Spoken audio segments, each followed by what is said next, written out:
na naman. Lagi na lang tuwing magbabike ako, nagpaparamdam ang ulan. Whew! Sana huwag akong abutan ng ulan. Welcome po sa vlog. Cycling video po muna tayo dahil wala akong gaanong ride sa motor. So, bike na lang muna. At parang uulan pero bike pa rin tayo. Kanina pa nagpaparamdam yung langit na uulan pero di naman tumutuloy. So, might as well mag-ride na lang para hindi masayang yung spare time ko. Sakto, I'm done with my errands kaya I'm free for the rest of the day. I wanted to focus more on my health kasi I gained a lot of weight since I got back from abroad. Hindi naman ako makasingit ng activities dahil mostly puro work, bahay lang ako. Kaya hirap ako makakuha ng exercise. And I'm starting to feel na yung age ko, I'm not as quick and strong as I used to. At mabilis na rin akong mapagod. At my age, importante talaga yung merong physical activities. Dahil pagka ganitong nagkakaedad na tayo, dyan nag-uumpisa lumabas yung mga sakit sa katawan natin. Kaya mas maganda na active tayo para na-prevent natin na lumala yung mga sakit natin kung meron man tayo. At least nagiging healthy tayo, nagiging fit, nagiging malakas yung pangatawan natin. Hindi lang para syempre mag-lose weight, syempre para din sa family natin, especially sa anak ko na bata pa. Kaya kailangan maging strong ako para sa kanya. Ayan yung bagong tulay dito. Actually, hindi na bago yan, matagal-tagal na rin. Siguro mga may 3 years na. Before pandemic ata, nabuo yan. So, may 3 taon na rin more or less. Ang daming tumatambay dyan. May mga nakikita na rin ako mga nagmumotor na tumatambay dyan. Maganda kasi yung lugar. Mag-unwind kasi mahangin. Lalo na ngayon hindi mainit ang panahon. Okay. Ito ang first ahon ko for this ride.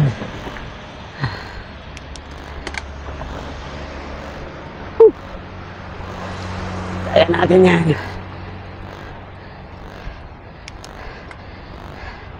I'll just take my time. Yung madaliin dahil mahina pa yung binti ko. Pero kaya yung pain.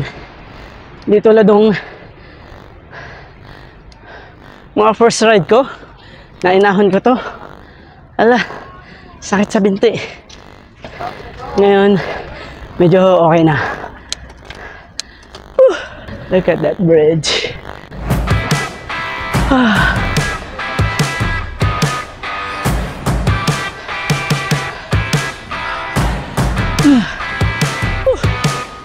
Good.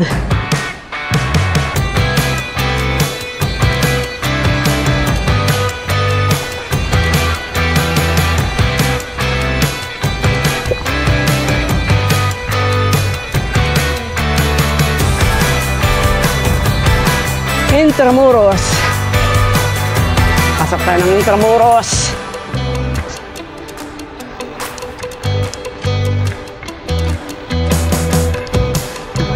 Ganda ng Cathedral. The Old Manila Cathedral.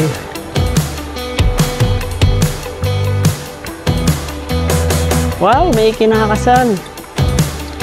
Shoot natin si ate. Kinakasal.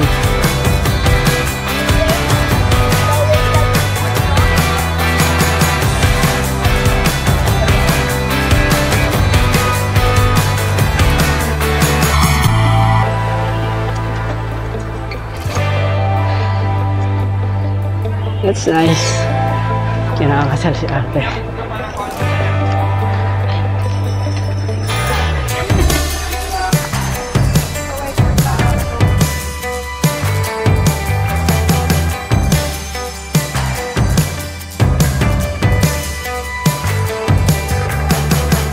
Hindi pa kaya yung bike ko. Nandyan pa. Safe pa siya.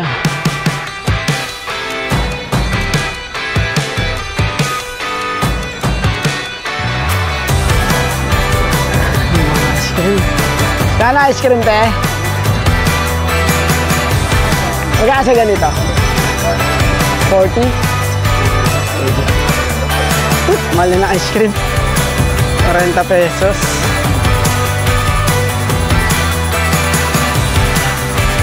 Kuha tayo ng angle dito. Yung fall.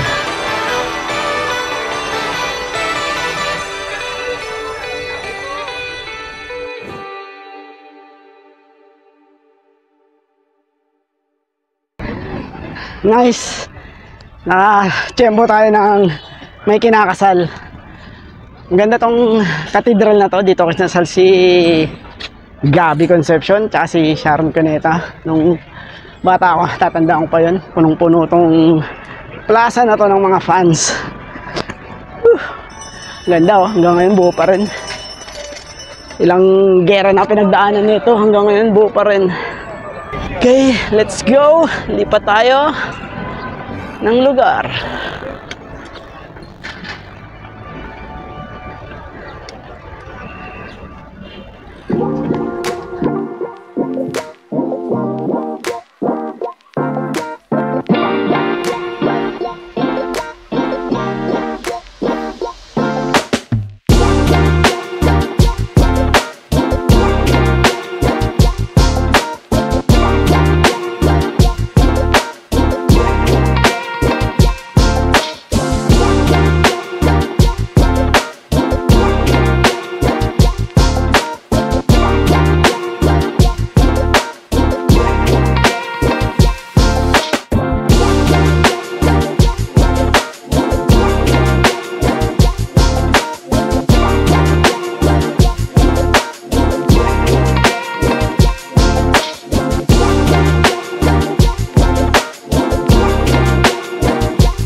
The Dolomite Beach.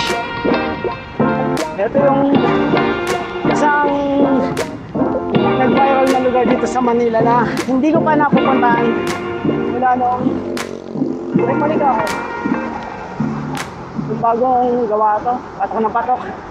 Daming tao, dami pa rin tao. Sa kaya entrance yan. Ano kaya makapunta dyan? Exit only. Saan yung entrance na ito? Ah, doon. May bayad yan? May bayad doon? May bayad siya, may entrance. Kung ako man nakuha. Yan, Finally, nakarating din ako sa Dolomite Beach. After 1 year ko na pananatili dito sa Pilipinas, ngayon ko lang mararating tong beach na to. At maganda siya. Impressive. Maganda yung pagkakagawa nila rito. Beach within the city. Parang nasa Miami Beach tayo. Tingnan nyo naman yung mga buildings na yan. Tapos white sandy beach. Diba? Parang hindi Pilipinas. Kung isipin nyo yung dating itsura nitong lugar na to, yan, yung bay na yan, puro basura yan, puro langis galing dun sa mga bangka, yung basura galing dun sa pier. Ganyan itsura ng Manila Bay dati, nung wala pang Dolomite. Then nilinis nila, inalis yung mga basura, tinambakan ng Dolomite. So hindi mo maiisip na magiging ganito itsura nito. Maganda. Tapos yan ang mga future restaurants. Ganda magkaroon ng mga Starbucks dito. Naalala ko nung high school ako, nung high school ako, yung Baywalk na yan, puro bars dyan, madaming mga bands na tumutugtog dyan. Dyan ko napanood si Arnel Pineda nun. Hindi pa siya Journey, panood ko siya dun. Rockstar, napanood ko din dyan, tsaka mga underground bands like mga The Woods, Philippine Violators. Dyan, panood ko lahat sila dyan dati. So sana maibalik nila yon para maging mas masaya to. Pero syempre, pag in-introduce mo yun, ma-introduce din ang kalat dito. So baka bumalik lang sa dumi to. Maganda yung pagkakagawa nila rito. Impressive. Okay, balik tayo sa ride. Ganda ng panahon. Hindi siya mainit, maaraw pero hindi mainit. Sarap magbisikleta, hindi pa nga ako pinapawisan. Kanina pa ako nagbabike. Sarap. Nakakaanggaan nyo magbisikleta. Medyo malayo na itong nararating ko. I'm approaching CCT na. So baka tuloy ko na talaga ng MOA to dahil medyo ginaganahan pa ako eh. So malapit na tayo sa Mall of Asia. And as always, wala na naman akong dalang tubig. So nauuhaw na naman ako. Kailangan ko na namang maghanap ng buko juice or at least 7-Eleven dahil alam ko may 7-Eleven sa area na to. Ayan nga, ayan. So let's go. Punta muna ako sa 7-Eleven to buy refreshments. Mawawala. Pagbalik ko dapat nandiyan ka pa.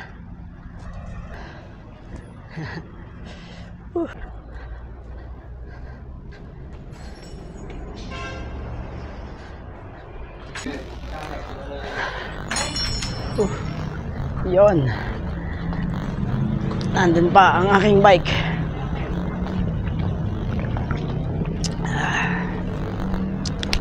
Ouch. Amazing ride today. Ang ganda ng weather. Wala gaanong mga sasakyan.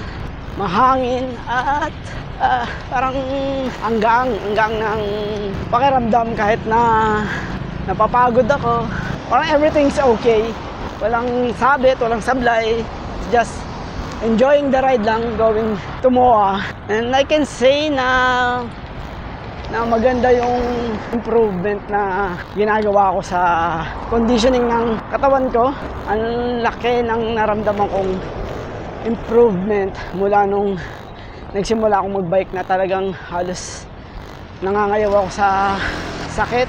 Ngayon, ramdam na ramdam ko yung lakas ng binti ko. Kahit sa bahay, pag nag-workout ako, push-ups, sit-ups. Dati nag-struggle ako sa 10 push-ups. Ngayon, parang pag nagpo-push up ako, easily 20 push-ups, kayang-kaya na. Lalo na sa mga crunches, hindi na ako nangangayaw. So tuloy-tuloy ko lang to. At tingin ko before the year ends, makakahon ako ng buso-buso.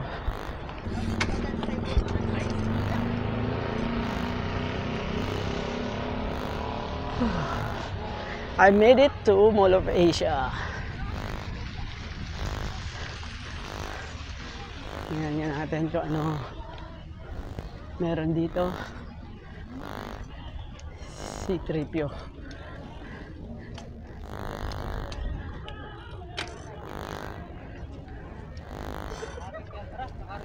Sarap ng hotdog na yan. So ito, lakad tayo. Bawal magbike.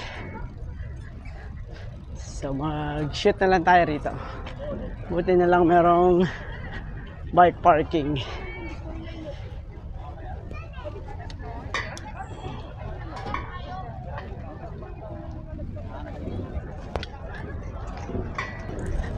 Kuha tayo ng magandang sunset.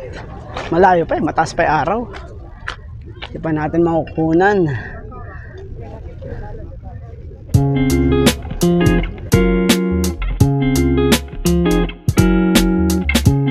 Ayos! I made it to Moa. Na-accomplish ko yung goal ko for today na makapag-bike from Tondo hanggang dito sa Moa dahil nung first time ko in-attempt to, hindi ko kinaya, sumakit yung binti ko. Kaya naisipan ko mag-ensayo muna. So, nag-training ako, commuting to work from sa bahay, from Tondo hanggang Valenzuela. So, ginawa ko yun siguro in the past week, 3 beses. Every time na nagbabike ako, meron ng mga improvement na nararamdaman. So, ngayon weekend, so Sunday, naisipan ko na in the afternoon mag-ride ako dito sa Moa at na-achieve ko naman. Ganun naman talaga eh, kailangan magtsatsaga lang tayo. Sa umpisa mahirap talaga, pero eventually pagka nahasa o nasanay yung muscles mo sa pain, ma-overcome mo yung limit mo. So tuloy-tuloy lang. So next siguro konting practice pa, maaahon ko na buso-buso sa Marilake. Ngayon samahan ko yung mga kaibigan ko kasi yung kaibigan ko ngayon sila Jeff, lakas umahon. Hindi ko sila masasabayan sa kondisyon ko, tapos naka 26 pa akong bike na medyo maraming na ring sakit. So kailangan doblehin ko yung aking effort para makasabay ako sa kanila. So sana before the end of the year magawa ko. So ayun, uwi na ako at maya maya madilim na. Sarap. Saan ba ako dadaan?